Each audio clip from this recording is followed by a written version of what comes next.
గోవా తీరాన కమలదళంలో మొదలైన కల్లోల కెరటాలు ఢిల్లీని ధాటిగానే తాకాయి.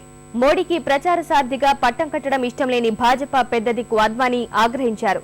పదవులు వదులుకుంటూ రాజీనామాస్త్రం సంధించారు. వ్యక్తిగత అజెండాలతో దారి తప్పుతోందని అధ్యక్షుడికి అద్వానీ అంతర్వాణి వినిపించారు. కంగుతున్న కమలనాథులు తక్షణం కదిలారు. పెద్దాయన ఇంటికి వరుస కట్టారు. ఉక్కు మనిషిని మెత్తబెట్టేందుకు తంటాలు పడుతున్నారు. భాజపాలో పరిణామాలపై మిత్రపక్షాలు వైరిపక్షాలు తలోమాట విసురుతున్నాయి.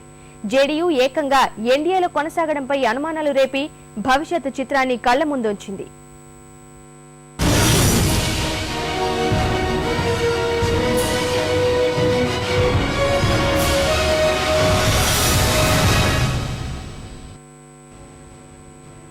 భారతీయ జనతా పార్టీలో కొన్ని రోజులుగా అంతర్గతంగా తలెత్తిన సంక్షోభం తారాస్థాయికి చేరింది.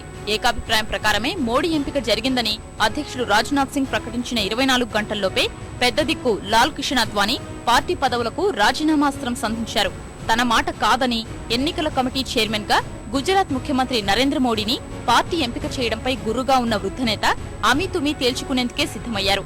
ఘాటైన పదజాలంతో అధ్యక్షుడు రాజ్నాథ్ సింగ్ కు రాజీనామా లేఖ అందించారు.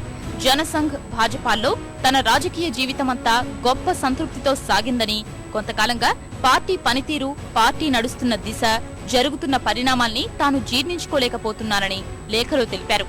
దేశ ప్రజా ప్రయోజనాలే లక్ష్యంగా డాక్టర్ ముఖర్జీ, పండిట్ దీన్ దయాళ్, నానాజీ, వాజ్పేయి వంటి దిగ్గజాలు సిద్ధాంతాల్ని రూపొందించారని అన్నారు.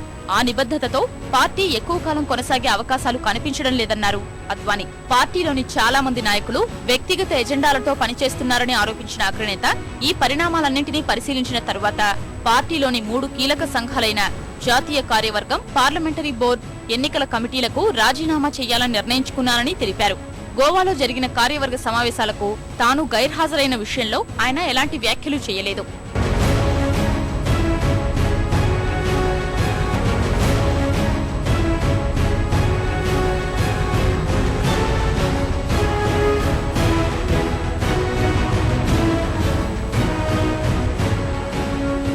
ఉదయం 11 గంటల సమయంలో అద్వానీ తన రాజీనామా లేఖను అందజేశారు. దీంతో ఖంగుతిన్న పార్టీ అధ్యక్షుడు రాజ్నాథ్ సింగ్ అద్వానీతో మధ్యాహ్నం 12:30 సమయంలో సమావేశమయ్యారు. మోడీతో పాటు వచ్చి ఆశీస్సులు తీసుకోవాలని రాజ్నాథ్ సింగ్ భావించినా అద్వానీ ఒంటరిగానే రమ్మని కోరినట్టు తెలిసిందే.